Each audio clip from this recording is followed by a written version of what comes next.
If you're the kind of player that likes to experiment with skill builds and constantly respec to try different combos, you will quickly find out that respecing in Crimson Desert is not free and definitely not infinite.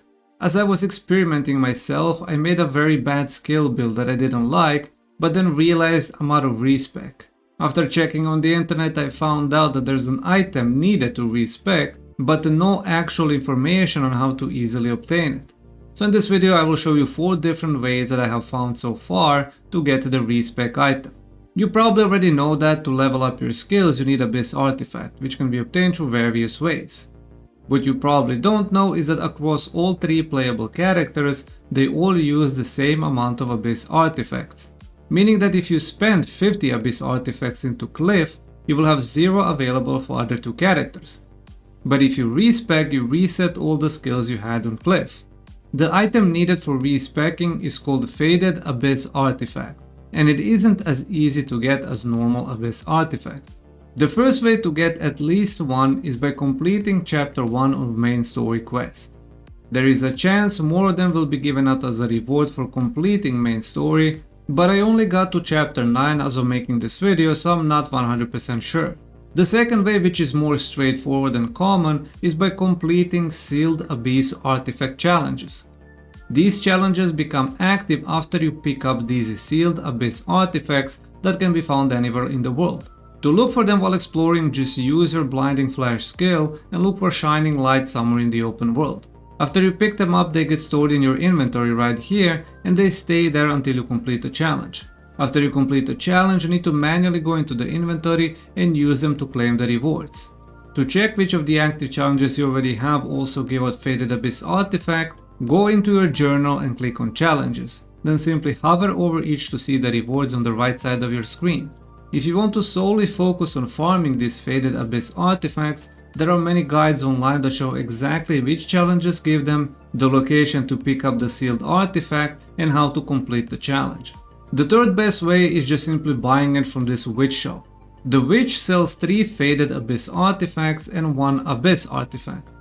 The Abyss artifact doesn't reset, at least it didn't after several in-game days, but Faded Abyss artifact does reset after a couple of in-game days.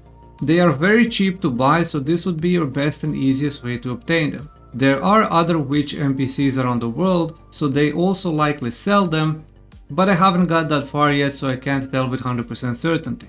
And the last way to obtain them is by crafting. When you unlock Schola Stone and finish the main story, you will have access to the Research Institute NPC. The second row of research gives you blueprint for Faded Abyss artifacts.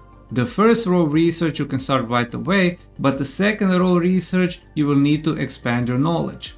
The way you do that is by opening your journal, go into faction quests, find Schola Stone Institute and complete all the quests that you have available there. They are very easy, mostly just talking to NPCs and observing to gain knowledge. After that you will be able to research the blueprint, but here is the tricky part. To craft Faded Abyss artifact you need 2 Abyss cells and 1 mercury. Abyss cells are very important endgame item that can be obtained by defeating monsters infused with Abyss energy. I only found one place where these monsters were so far. Abyss cells are also used for crafting Abyss gear and Abyss cores, but you can also obtain seed from an Abyss cell and plant the seed in your Greyman camp. The seed will grow into a tree from which you can harvest Abyss cells. And mercury is also very late game ore that I so far haven't been able to find in any of the starter zones, but there is a quest in Delicia that will teach you more about the mercury deposits and where to find them. So it is safe to say that crafting Faded Abyss artifacts is a very endgame type of content. But regardless of that, Abyss cells are probably better used in crafting Abyss gear. Your best way to obtain them is by completing challenges that give the rewards, or by simply visiting the witch NPC shop and buying it from there. Thank you for watching, and if you learned something new, drop a comment and consider subscribing.